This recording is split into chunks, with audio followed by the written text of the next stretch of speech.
चौधरी चरण सिंह जी की जयंती है, किसान दिवस है और एक खुशी का अवसर है। मैं शुभकामनाएं देता हूं देश के सभी उन लोगों को जो चौधरी साहब को मानते हैं।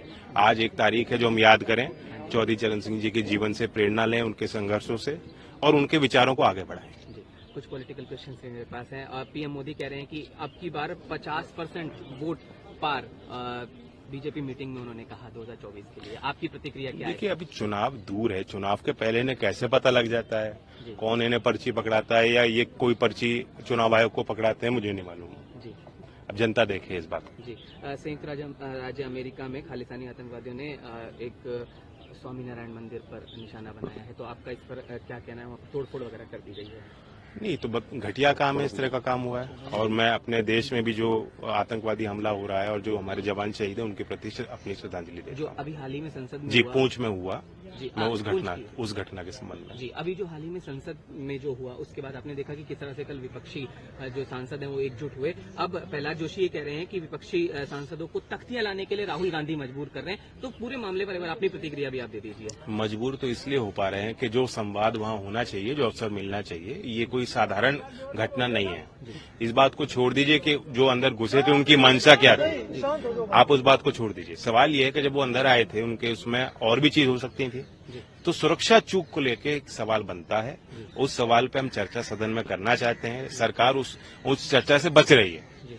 तो ऐसा नहीं होता, लोकतंत्र में सदन में विपक्ष को ज्यादा हक मिलना चाहिए। संसद के अंदर क्या एजेंडा होगा इसको तय करने का हक विपक्ष को दिया जाना चाहिए और यही जो है एक लोकतंत्र की परंपरा और संस्कार रहे। पूर्व में हमने देखा था सर, एक बहुत बड़ा मुद्दा है, आप देख रहे हैं बजरंग पुनिया वाला, जैसे कि कल उन्होंने अपना अवार्ड जो है वो वापस कर दिया। साक्षी मलिक को हमने देखा, ब्रिजभूषण शरण सिंह, पूरे मामले पर अपनी प्रतिक्रिया जरूर दे दीजिए आप। देश का बहुत बड़ा नुकसान हुआ है, हानि पहुंची है, सभी खिलाड़ियों के मनोबल पे प्रभाव पड़ता है ऐसे चीजों का। चुनाव हुआ है लेकिन चुनाव पे अगर वही लोग काबिज हुए हैं उससे एक मायूसी बनी है, क्योंकि उन लोगों के खिलाफ इन्होंने लगातार शिकायतें की, संघर्ष किया। दिल्ली की सड़कों पे उनको किस तरह से उनके साथ दुर्व्यवहार हुआ, उनको घसीटा गया राजधानी में, और इस सब के बावजूद सत्ताधारी लोग मौन रहे और बल्कि खुल के ब्रिजभूषण शरण को ही बचाव के लिए पूरी भाजपा और पूरी सरकार लगी रही। तो उस परिणाम का नतीजा है कि एक उन्होंने धैर्य खो दिया, साक्षी ने अपना धैर्य खो दिया और ऐसा निर्णय उन्होंने लिया है। मैं उनको ये कहूंगा कि आप हिम्मत रखें, धैर्य रखें और आगे आपकी लड़ाई जारी रहेगी जब तक न्याय नहीं मिलता सब लोगों के साथ। ये ईडी वाले मसले को आप कैसे देखते हैं? अरविंद केजरीवाल को तीसरा समन मिल गया है, हालांकि अभी संजय सिंह को तो जमानत नहीं मिली, क्योंकि आप लगातार पॉलिटिकली। ये पहली बार हुआ है। देखो, खोट तो सब में होते हैं और सभी पार्टियों में सब तरह के लोग होते हैं। कोशिश होती है कि एक नैतिकता की हम बात करते हैं सार्वजनिक जीवन में तो उसका पालन हो, लेकिन पहली बार हो रहा है कि सत्ताधारी पार्टी बिल्कुल पाक साफ है और जो कोई सत्ता छोड़ के अगर विपक्ष में चला जाए गलती से और चुनाव लड़ जाए तो तुरंत वो घेरे में आ जाता है। जी, बस राम मंदिर को लेकर मैं जरूर सवाल पूछूंगा। महासचिव चंपत राय जी का कहना है कि 22 जनवरी 2024 का दिन उतना ही महत्वपूर्ण है जितना 15 अगस्त 1947। तो मैं चंपत राय की बात सुनता नहीं। और दिन को लेकर, अच्छा दिन को लेकर तो कुछ बता दीजिए कि वो दिन आपके हिसाब से कितना महत्वपूर्ण है?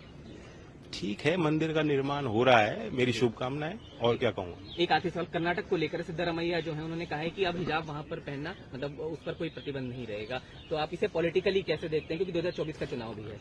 ये संवैधानिक दृष्टि से सही निर्णय है, आजादी दी गई है लोगों को रहन सहन और पहनावे को लेकर, खान पान को लेकर। अगर इस तरह की बंदिशें लगाई जाएंगी तो एक इमरजेंसी जैसे हालात हो जाते हैं। उनको आजादी है, वो जो मानते हैं उसको